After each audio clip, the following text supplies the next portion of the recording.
Hebrews 11:23. Okay, so we finished with Abraham, and now we're moving on to Moses. So in the Bible, you finished the book of Genesis, and now he's moved on to the book of Exodus. By faith, Moses, when he was born, was hid 3 months of his parents because they saw he was a proper child, and they were not afraid of the king's commandment. This is not really about Moses. This is more about Amram and Jochebed, his parents, than it is Moses. Moses didn't have anything to do with being hid. He didn't say, hey, y'all better hide me. I'm going to give you 3 months and y'all better get a good hiding spot. This is an example of a group object. It's the parents, and eventually they pull in Miriam, the oldest sister there. 2 children are born to them. Moses, before Moses was born, the oldest is the daughter, Miriam, and then you have his brother, Aaron. Exodus 2, verse 28, it says, and Pharaoh's daughter said unto her, the daughter that was his sister, go, and the maid went and called the child's mother. So she's called a maid here. She assumed that this was just a maid, not a child. So she's old enough that she was, I don't know if she was considered an adult, but probably, an older teenager. And she was there given responsibility to watch the homemade boat. The second son was Aaron, who was born 3 years before Moses. This sort of gives you a timeline of when Pharaoh loses his mind, when he goes 100% anti-Semitic. Aaron had not been, there was no, you don't get the idea there was any fear that Aaron was going to be killed as a baby.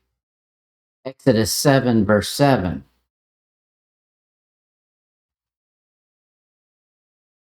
And Moses was 80 years old, and Aaron 83 years old, when they spake unto Pharaoh. So Aaron is 3 years older. So in that 3 years, from the time he was born until Moses is born, that's where the devil gets full control over Pharaoh and starts moving him to destroy all the Hebrew children that are born, the males. Numbers 26, verse 59. And the name of Amram's wife was Jochebed, the daughter of Levi, whom her mother bare to Levi in Egypt, and she bare unto Amram, Aaron and Moses, and Miriam their sister. So this is the true Levite family. This is the priestly family. It's coming down through the correct line. However, they didn't know anything about the priesthood. It hadn't been invented yet, to their knowledge. And I always think it's interesting that it's Aaron who's the high priest, not Moses. Moses is a type of God the Father. And the priest, our high priest, is who? Jesus Christ. So Aaron typifies Christ in the story. Exodus 2, verse 2. Exodus 2, verse 2. And the woman conceived and bare a son, and when she saw that he was a goodly child, she hid him 3 months. What was so good about him? Was he doing the chores? Was he mowing the yard? He's just a baby. He sounds like a politician. Oh, that's the most beautiful baby I've ever seen. Just as ugly as the last one I saw. Well, I think what's going on here, you'll hear all kinds of weird stuff about what that means, but I think what they mean here is that it's healthy, goodly. You realize they didn't have any hospitals. They were, and it's not real clean. Cleansing laws didn't show up until they were in the wilderness and God gave them the laws for cleanliness. So to have a healthy child was a blessing. You'll find some weird stuff, and we'll get to it in a minute. But verse 3. And when she could not longer hide him, she took for him an ark of bulrushes and daubed it with slime and with pitch and put the child therein. And she laid it in the flags by the river's bank. And his sister stood afar off to wit what would be done to him. She's just curious. Now, obviously, she's the guard. She wants to know what's going on. And she's the junkyard dog. She's going to sound off if something goes on toward the child. Obviously, this is an agreed upon plan between the parents, and Miriam is okay with being the watch out here. The faith here is trusting God to protect them and the baby as they attempt to obey God rather than the king. This is a wild thing. They're disobeying the king, but life is at stake. That was God. That was a gift from God, life. And they knew it was their responsibility in their power to guard it. And so when the king says, kill it, they say, no, I don't think so. God says that was faith on their part. Now, in our verse in Hebrews 11, verse 23, he says, this is why they did it, verse 23. When he was born, he was hid 3 months of his parents because they saw he was a proper child. Okay, what's so proper about him? He had a pocket square and he had... No. He was proper, meaning according to the ones the king would kill. He was not a female, he was a male. They weren't going to change his gender. He would have fallen in the scope of what the king said, these have to be destroyed. And they said, nope, we're not doing it. Exodus 1, verse 22.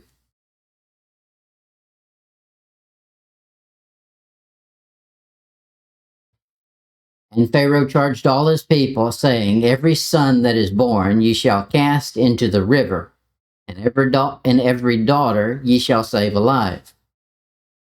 So God cast him into the river. He said, you get a little bit of your own medicine here. 1 Chronicles 29, verse 3 says this, 1 Chronicles 29, 3.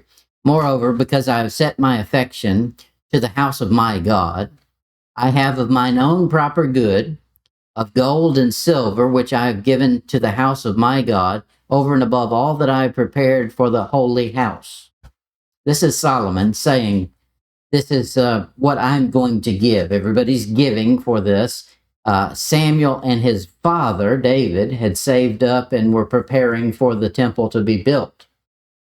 Solomon says, it's my job to add something to the pile as well. Now, he uses the word that's used in Hebrews. I'm not talking about Greek and Hebrew. I'm talking about the Bible.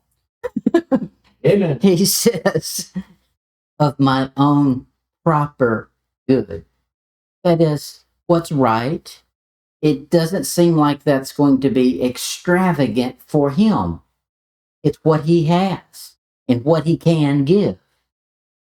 It's not, you're going to find out, people will take that word proper and they're going to turn it into something charismatic. I'll get to it in a minute. Acts 1.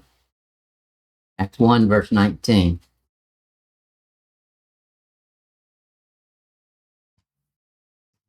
Acts 1, verse 19. It was known unto all the dwellers at Jerusalem.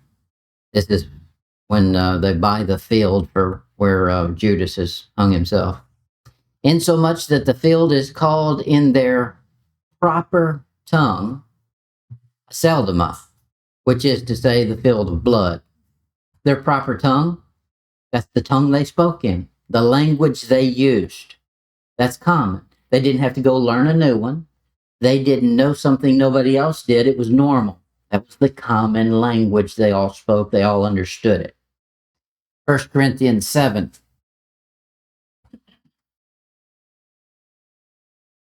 1 Corinthians 7, verse 7.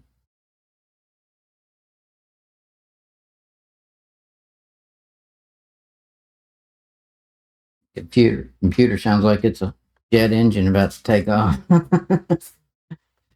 1 Corinthians 7, verse 7. For I would that all men were even as myself, but every man hath his proper gift of God. That is, God gave you something, you didn't do anything for it. It's just what you have. You're not special because you got it. Everybody's got a gift from God. What he's saying. It's the common one. One after this manner, another after that. Okay, now I'm going to tell you the baloney that people say about this. They try to say of Moses that the parents saw some special thing. They make it mystical. That when he was born, like a halo was over him or something, and they could identify because of that, they had a mandate to save this boy alive because he's going to be the deliverer. No, I think it was just a parent's job to save the life of their child, period. Here's, this is Calvin's Institute. He says this: there was some mark, as it were, of future excellency imprinted on the child, which gave promise of something extraordinary. There is then, and no doubt, but that by this very appearance they were inspired with the hope of an approaching deliverance, for they considered that the child was destined for the performance of great things. That's not flowery. I know it. It's too light. It's almost for me to read it too. It's hard, it's hard for me to read a whole bunch of words that aren't Bible. Yeah. When you've been reading Bible, anything else just seems boring. Yeah. Oh, yeah. Yeah, you're trying to change it as you read it. Yeah. So he's saying that he thinks there was some mark on him that made the people look at him and know. Well, don't you think that Pharaoh's daughter would have said something? Looking back? Yes. How come it's got that 777 on his forehead? How do I keep this halo clean? No, it was just a baby. But every baby's special. That's a gift from God. He says in our verse in Hebrews 11:23, and they were not afraid of the king's commandment. You want to bet? Why did they hide him if they weren't afraid? That means their fear was subservient to their confidence in God. Their trust in God was so strong that it made the fear they had overpowered the fear they had. This faith didn't preclude fear. Otherwise, they would have just bragged about him, and it would have been. It's not just the soldiers that were killing the babies. If you read the passage, he's commanding all of the Egyptians to kill any male babies. So you better believe there was some fear going on. But it shows the parents doing all within their power and trusting God to do what they could not do. Now that's where it matters. When you've done all you can do and all God's allowed you to do, you do that part. Don't be lazy. Don't ask him to be a genie in a bottle and come do what you could do. But then at some point, faith requires you to trust that he's going to do something that you can't. And that's where they were. No doubt there was other parents coming up with some ingenious ways to hide their children. You remember Pharaoh got word that the male babies are getting born. What do we got all these toddlers running around here for if you're killing all of them? Well, the midwife says, hey, they're just having the baby before we can get there. And so obviously those parents had been hiding them long enough that it would have caused an outrage, I guess, if they threw them as a toddler into the water and they probably could swim. That's like such a perfect outcast. Yes. And yeah. A lot of hiding.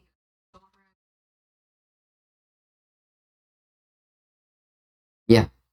Could you, obviously when it says they weren't afraid of the king's commandment, it means that they weren't afraid as far as how much they trusted God if you compared the two. But no doubt there was fear because they hit him. But besides that, it's a baby. You ever hear a baby cry? You need a soundproof room. And so I don't know what kind of closet. They must have a soundproof closet or something they got him in. But they're hiding him for 3 months before they say he's getting too loud. Get him in the river. Psalm 56.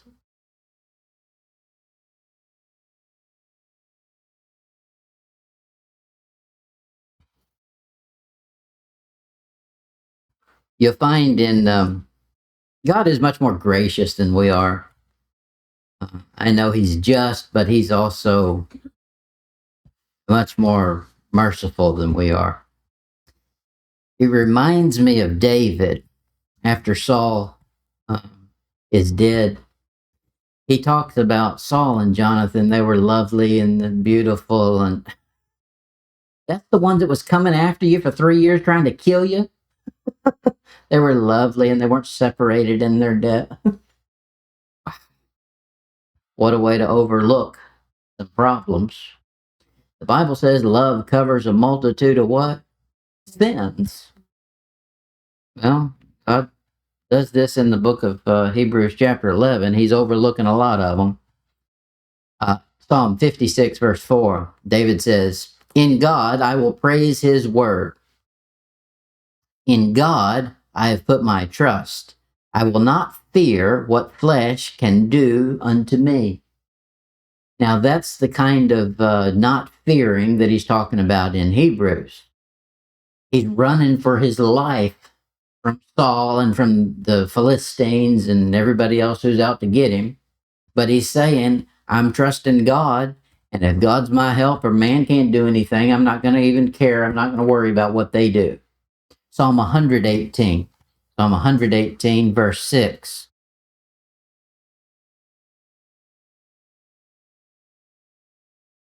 He says this so many times that you know he's got to be scared to death. This is David preaching to himself. This is his own conversation to his old man. The Lord is on my side. I will not fear. What can man do unto me? Well, that's a good point. If God's on your side, they got to go through God to get to you. You got no problem. Isaiah 8, verse 11.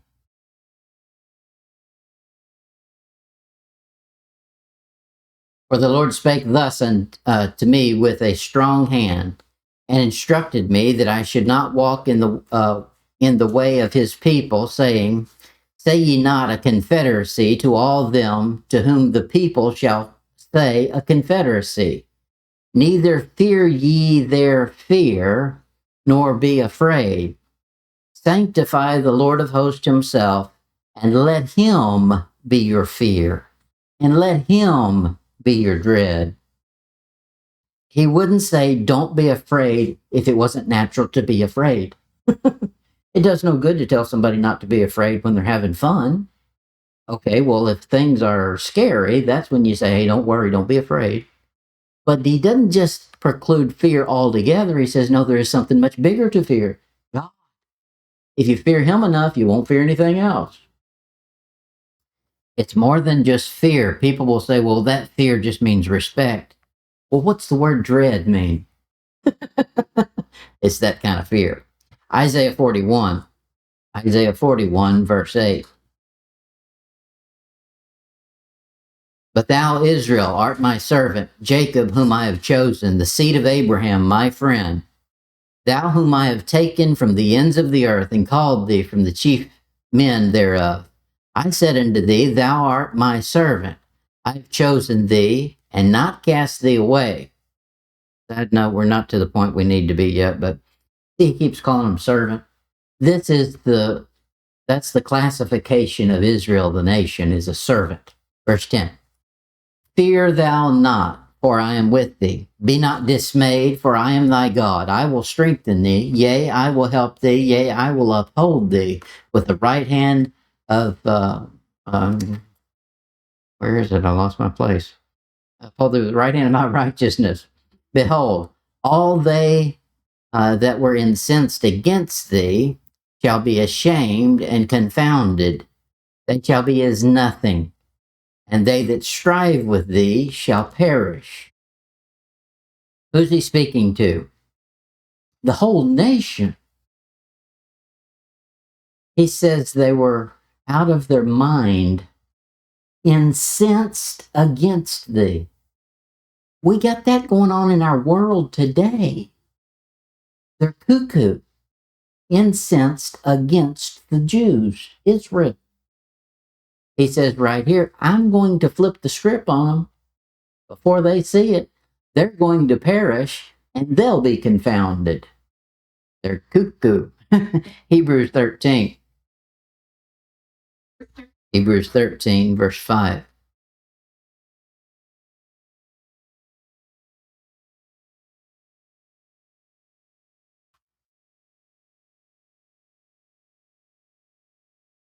He says, let your conversation be without covetousness, and be content with such things as you have. For I have said, I will never leave thee nor forsake thee. That is, you don't need to start a bucket list. I got all you need or ever want right here. He says, so that we may boldly say, the Lord is my helper, and I will not fear what man shall do unto me. This is throwing the if, ands, and buts right out the window. He's not saying the Lord can help me. He's saying the Lord is my helper. Period. He's claimed it. And because of that, with that confidence, he goes on to the next statement. You won't hold the next statement very firmly if you don't make the first one. The Lord is, present tense, my helper. When you believe that one, you can move on to the next one. I will not fear what man shall do unto me. Romans 4. I'll give you a lot of Bible tonight. Romans 4, verse 3.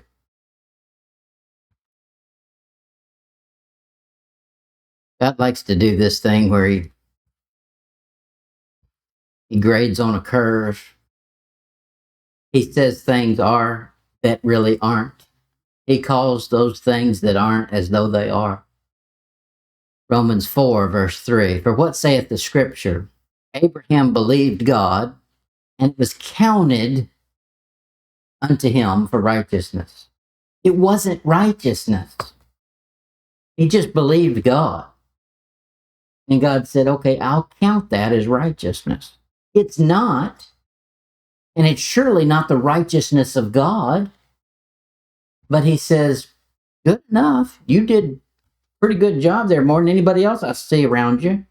I'm going to count that for something you could have never done yourself. Look at it in Romans 4, verse 5. But to him that worketh not, but believeth on him that justifieth the ungodly, his faith is counted for righteousness. If you'll do a little bit, God does a whole lot. You didn't get saved. Jesus Christ died on that cross and purchased it. And then you just said, I'm counting on that. What did you do? You just did what Abraham did. I believe it. He said it. I believe it. Romans 6, verse 11. Likewise, reckon ye also yourselves to be dead indeed unto sin. But are you? If you are, why are you still sinning? He says to consider it. Do what God does. Reckon something that nature says is the opposite. Reckon yourselves to be dead indeed unto sin, but alive unto God through Jesus Christ our Lord. Romans 8, verse 18.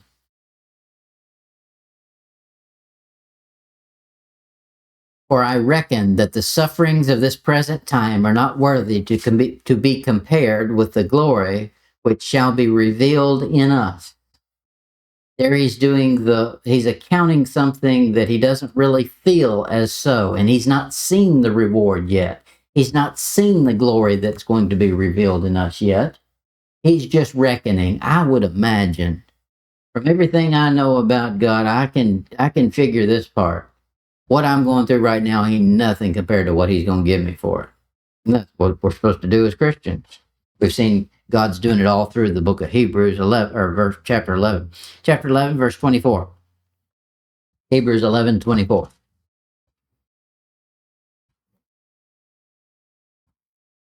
Hebrews 11:24. By faith, Moses, now it's Moses' turn.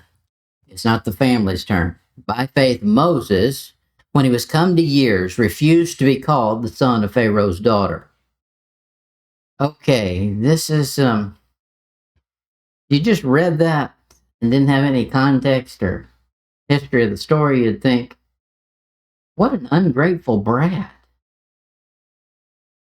He's in the position of a prince now when he should have been killed. And he stomps his little feet and says, you can't call me that. I'm not going to be called. You're not going to. Without the context of the next verse, he looks like a rebellious little millennial.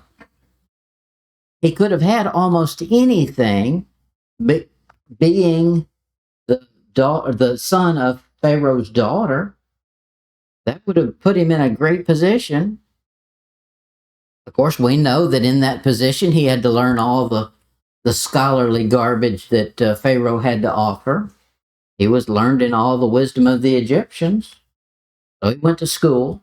But I think just like a college, it was a party house as well. The Egyptians were big partiers. You can read history and find all that. I'm going to delve into their wickedness. But like most Christians, he learned the world's wisdom is foolishness compared to the wisdom of the creator of all things. His real mom had been teaching him the real thing. He got a taste of the real thing from God, and then he has to go over there and hear what the professors are saying down at the University of Egypt. And he says, that's worth nothing. A lot of that was supernatural mysticism. He had been taught the real thing. Now here's the next verse that goes with this. This is all one sentence. Hebrews 11, verse 25. Choosing rather to suffer affliction with the people of God than to enjoy the pleasures of sin for a season. There's no shortcut to pleasure. The formula is always suffer, be afflicted, take offense before the reward comes. That's all of life. That's the devil's big trap, is you can have now. You deserve. You didn't do anything, but we're going to reward you anyway. Okay, participation trophies for everybody. I get place. That's right. Second place is really just first place from the bottom. He says he was choosing this. So it's a little different than a lot of us experience affliction, but not by choice. He was in a position he didn't have to choose this. Remind you anybody? That's what Jesus Christ did. He gave up all of the glories of heaven to come to earth as a servant. That's what Moses does. He chooses to disassociate with the royalty of Egypt and go join himself to the slaves of Egypt. He said, that's my people. There's some character there that we don't know anything about. Luke 17.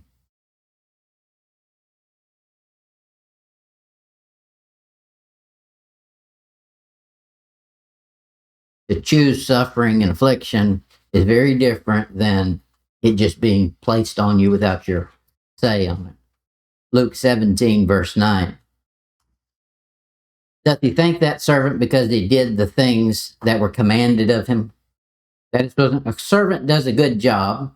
It's not a good job. That's what he was told to do.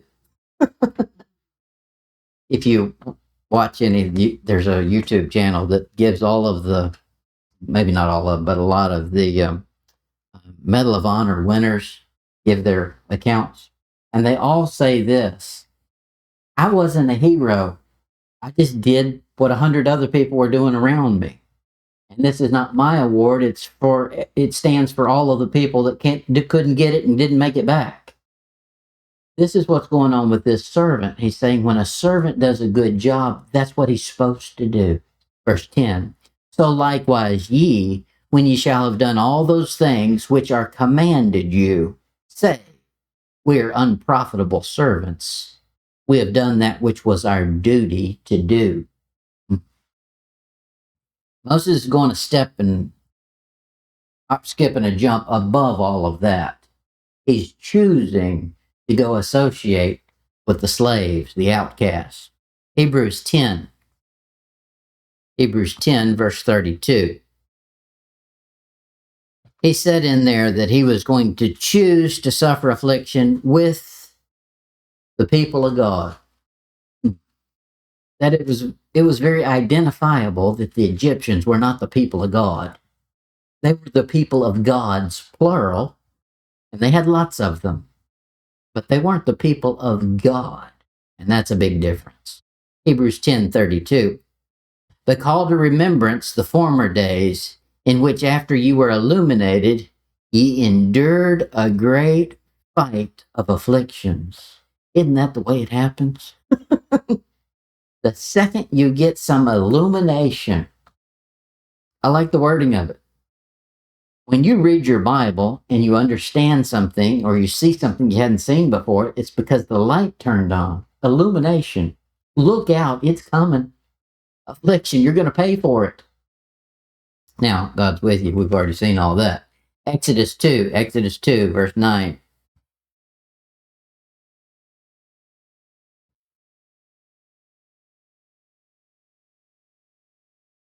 Exodus 2, verse 9. And Pharaoh's daughter said unto her, this Miriam, take this child away and nurse it for me, and I will give thee thy wages. And the woman took the child and nursed it, and the child grew, and she brought him unto Pharaoh's daughter, and he became her son. And she called his name Moses. And she said, because I drew him out of the water. This, he became her son. Impossible.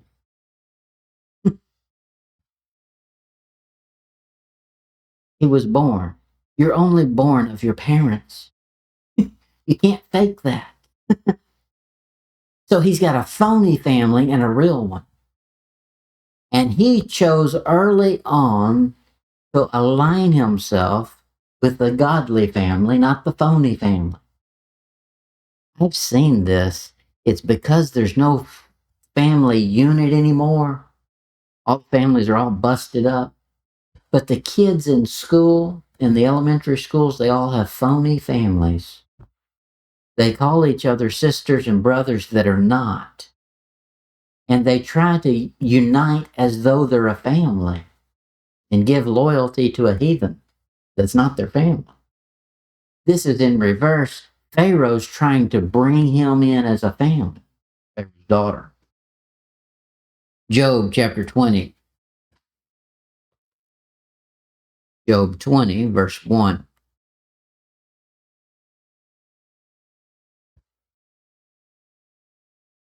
Then answered Zophar, that guy, Naamanite, and said, this is what he's going to say. These are Job's comforters, miserable comforters. Now you got to be careful when you read the book of Job. What these men have to say is true, but not true of Job.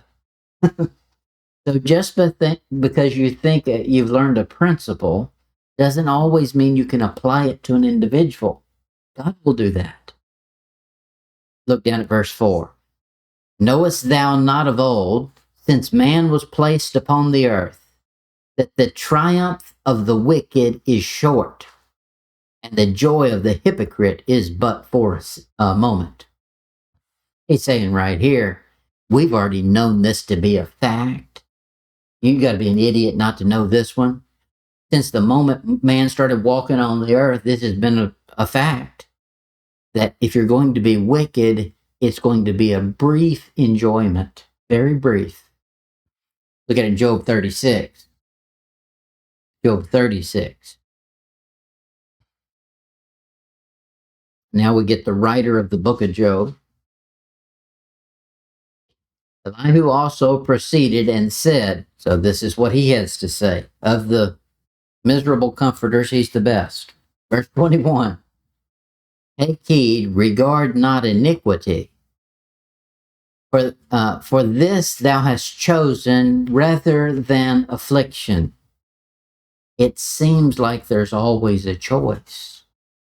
When you come up to the hard way, it seems like it's always the hard thing to do. There's a way out that's real simple and real easy and full of pleasure and enjoyment. But not right. He says it's iniquity. Look at Psalm, our favorite verse, Psalm 16:11. Psalm 16:11. This is a great one. You can memorize this verse, and it really explains the Bible we have. Thou wilt show me the path of life. In thy presence is fullness of joy, and at thy right hand there are pleasures forevermore.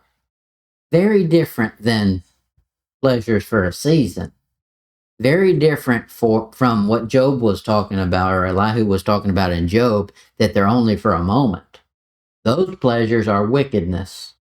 They're a thin veneer, a coating of apparent fun, but it never satisfies, and it lasts very short time.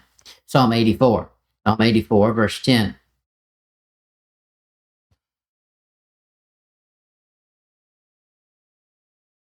It says, for a day in thy courts is better than 1,000. I'd rather be a doorkeeper in the house of my God than to dwell in the tents of wickedness.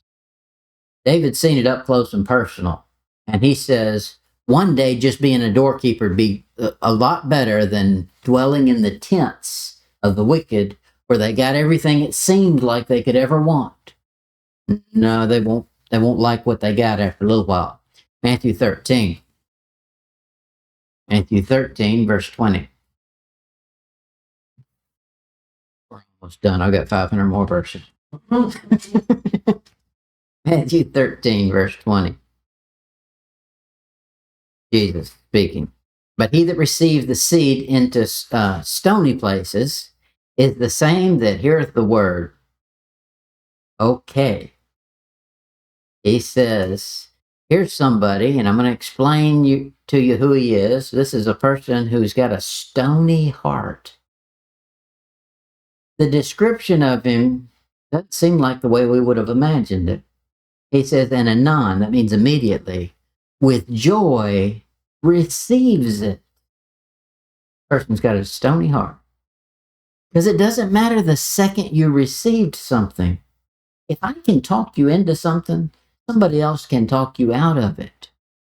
Where it matters is when you decide for yourself. Here's where it happens, verse 21. Yet he hath not rooted in himself, but dureth for a while. And when tribulation or persecution ariseth because of the word, by and by he is offended. I heard somebody say this, and it's true. There is no such thing as offense. Offense is a feeling. So I cannot give you offense. You have to take offense. That's something you decide for yourself. So what this person has decided is, it seems like the word is going to be more persecution than what I'm ready for. Therefore, I'll take offense. I'll be offended by it. And that's what the Bible does, is it offends. Acts 7. Acts 7, verse 25. You would have thought that was good enough for Moses to have come down from the palace and associated with the slaves, and that'd have been it. God's already given him the accolade, but it doesn't end there. The people he thinks he's helping don't like him either. Matthew 7, verse 25. For he supposed his brethren would have understood how that God by his hand would deliver them, but they understood not. He chose to suffer affliction with those people. They turned on him. Sounds like Jesus, doesn't it? He came to his own received him not. 1 Peter 1. 1 Peter 1, verse 7.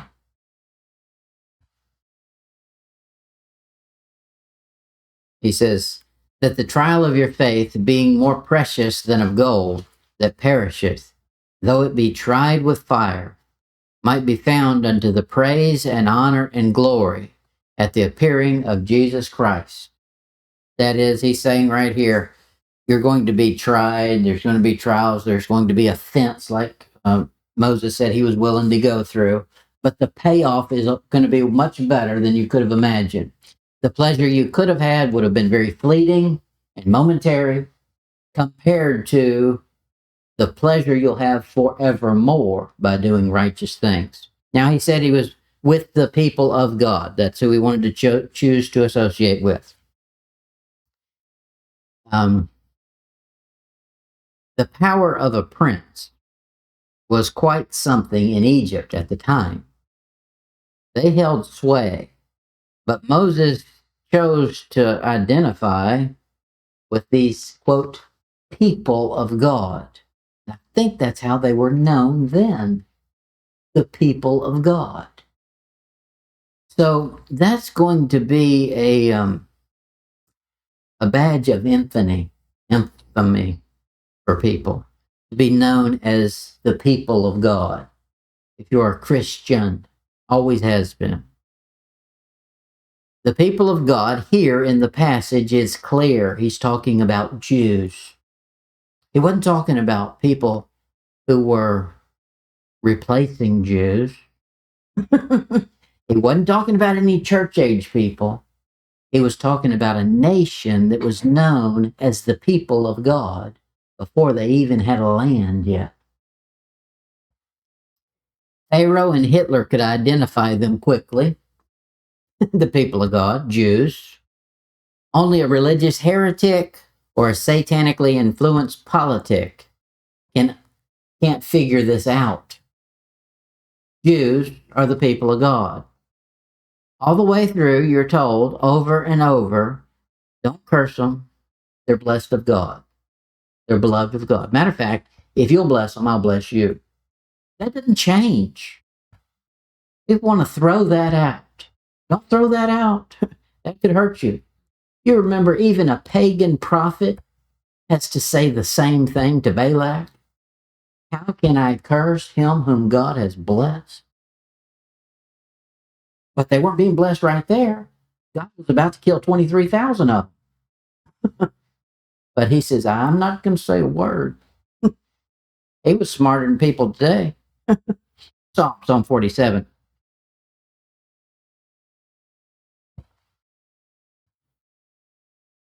Psalm 47, verse 8.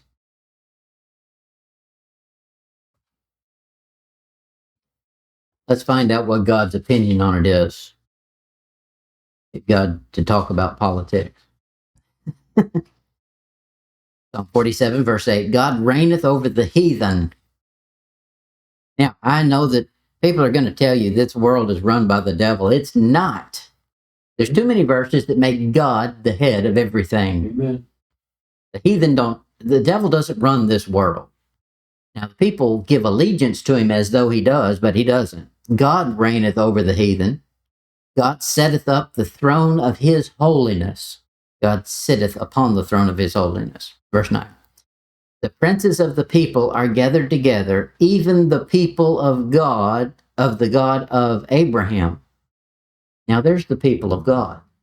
They're the God of Abraham. It's a certain line. It's Jews. They're, in comparison to anything else, is called heathen. So Gentile versus Jew. All the way through, there's a certain line. For the shields of the earth belong unto God. He is greatly exalted. That is, there's no kingly shield, a coat of arms, that you can scare God with. He owns them all. Hosea 1. Hosea 1. Y'all quote the book of Hosea 1. Hosea 1, verse 9.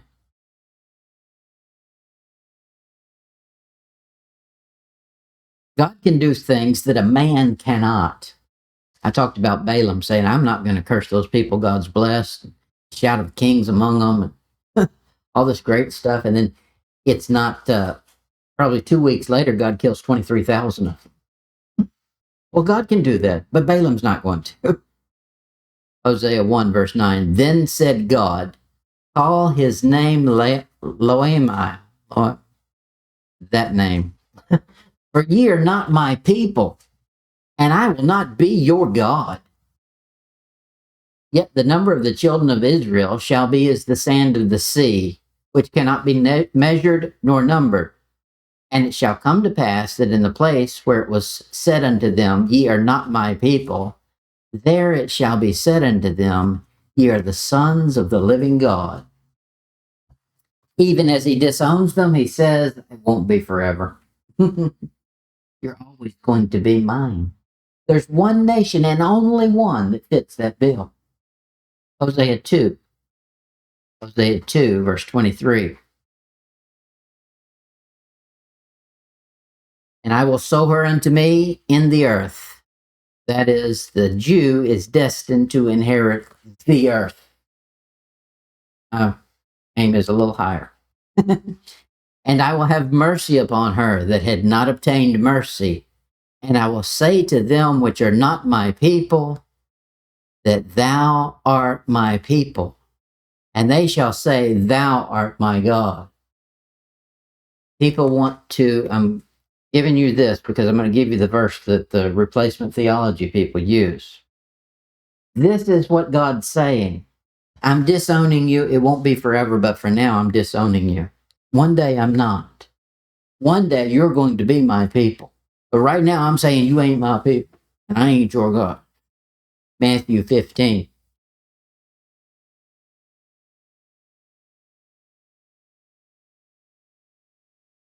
Matthew 15:24.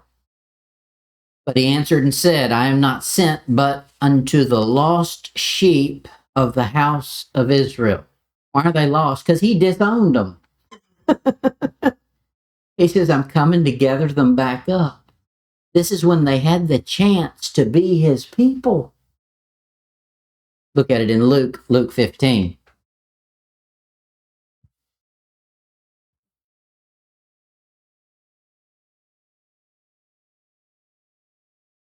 He's been given a parable here, and he says, when he cometh home, he calleth together his friends and neighbors, and saith unto them, rejoice with me, for I have found my sheep which was lost. He was looking for them, and he found them. They didn't want him, though. Romans 9. Here's the proof text for a replacement theology that we are now the people of God instead of Israel. We've already seen the context in Hosea. No, it's still Israel. Romans 9, verse 25. As he saith also in Hosea, I will call them my people, which were not my people, and her beloved, which was not beloved. He's not talking about you. He's talking about Israel being restored. And it shall come to pass in the place it was said unto them, ye are not my people, there they shall be called the children of the living God. It's the nation of Israel. All the way through, you can't find any place where God says that I'm going to discontinue my nation of Israel and choose a new one. Hebrews 4, verse 8.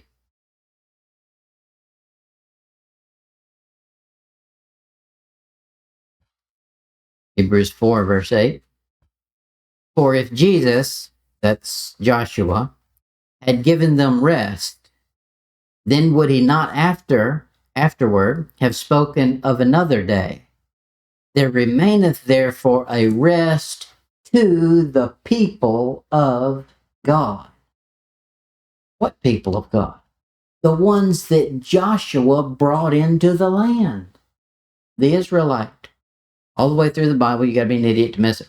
1 Peter 2. 1 Peter 2, verse 10.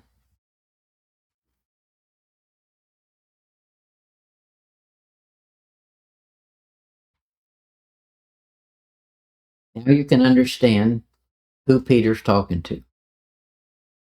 Which in time past were not a people, but are now the people of God, which had not obtained mercy, but now have obtained mercy. He's been reading Hosea. It's Israel, and that book's written to Jews. And I think probably it's Peter who writes the book of Hebrews. And I know people are going to think I'm crazy with that, but that's just my opinion. All right, that's enough verses for one night.